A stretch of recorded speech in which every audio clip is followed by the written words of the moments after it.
Good morning, guys, and welcome to Unique Not Different with me, Shamla. And as part of the disability cluster campaign by the Solicits UE Solicits program, I have Beverly Ann Fitzallen, who is a Braille and typing instructor. Beverly acquired her disability, which she is blind, during her childhood.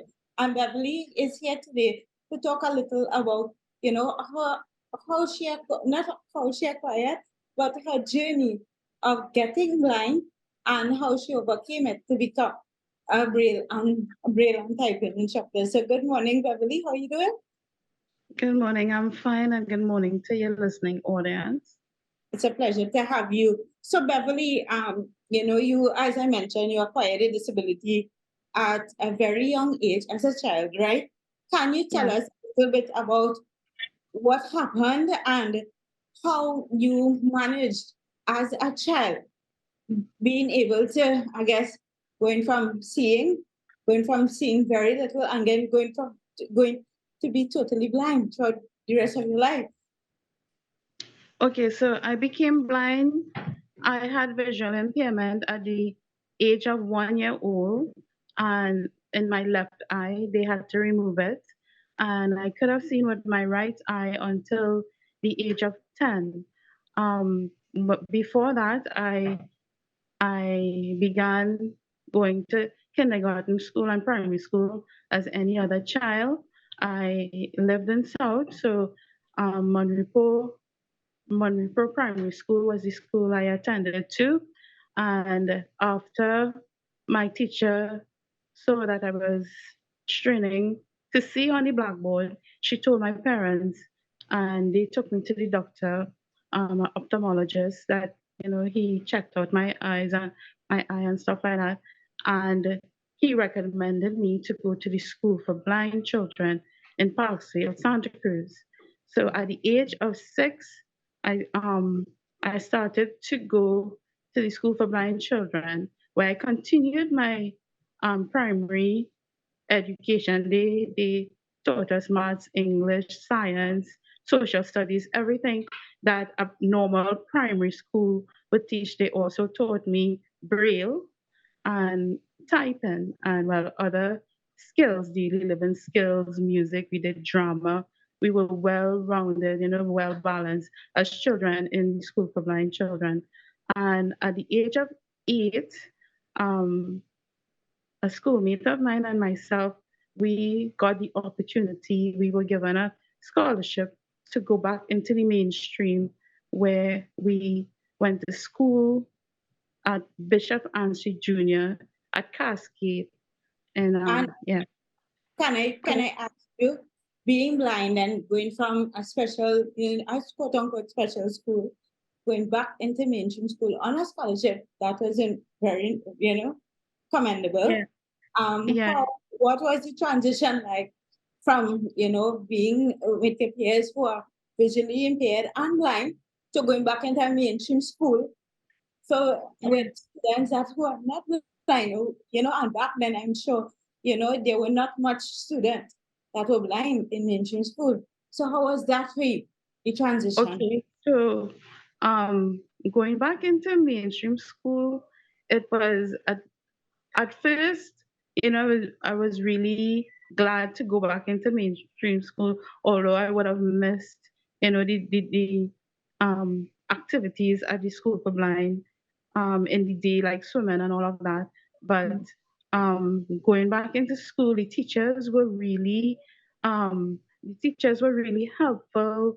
They were, really ready to accept um, my friend and I in school. I mean, one or two of the children would call us like um, pokey eye and blindy and stuff like that.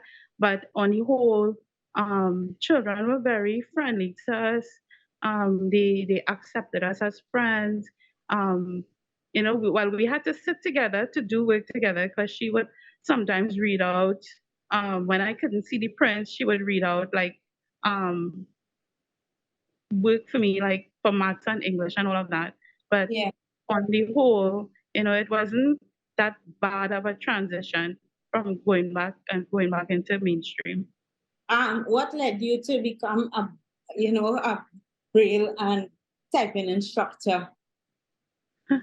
Well, okay, so after I did secondary school and completed my CXC exams, I stayed home for a while, for a few years, and I was really frustrated being home, although I used to do transcribing for the Trinidad and Tobago Blind Welfare Association in terms of brailing books from print into braille, where somebody would read to me and I will braille out textbooks, persons who needed their schoolwork the same way I needed my schoolwork in braille. So I used to do the transcribing and stuff, but being home was really frustrating. And then they called me a day, well, the welfare officer who was in charge of me, because we have certain welfare officers that are in charge of um, a particular persons. So she asked me if I would like to teach, but I never really taught myself. I never thought I would have been a teacher. I never, and that was the furthest thing from my mind.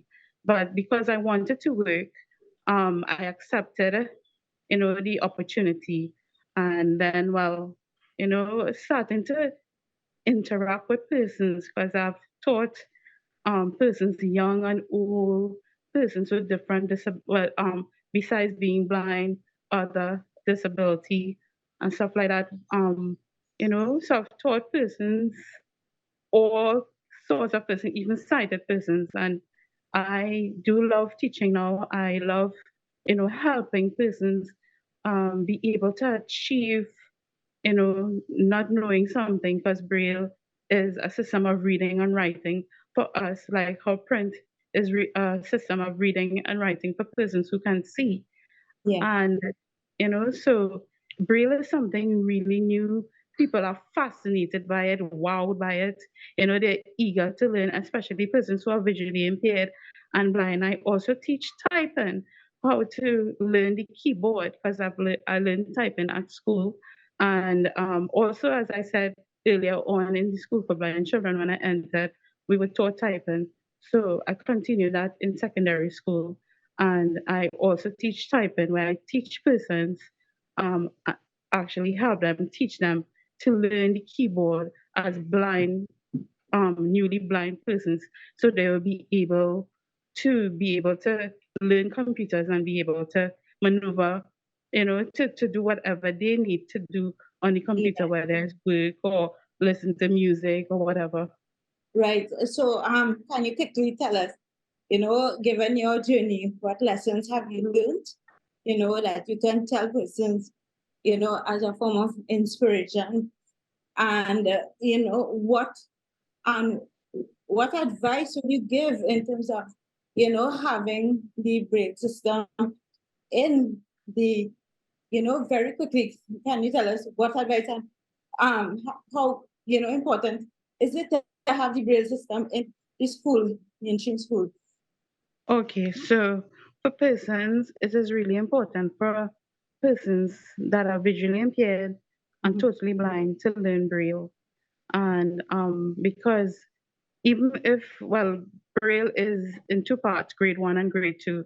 And grade one is basically alphabet, numbers, and punctuation signs. And it's really important, whether you're very young or you're elderly person, to learn how to write Braille and how to read Braille. Because right now, if you look at any medicine, any drugstore, sometimes you might see Braille on it. Some internationally, and also in the elevators that we have now, Yeah. there are braille on the number pads to operate the elevator, whether you go whatever floor you want to go up or down.